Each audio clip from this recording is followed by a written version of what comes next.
Hi, Crystal here from Space to Love, and this is going to be a quick tip video.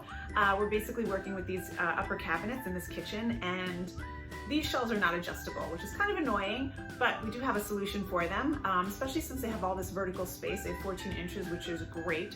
So I went ahead and purchased these. I bought 2 of these, which will fit perfectly across. I'm going to go ahead and put those in right now. I'm going to reorganize their stuff and give them a whole bunch of space.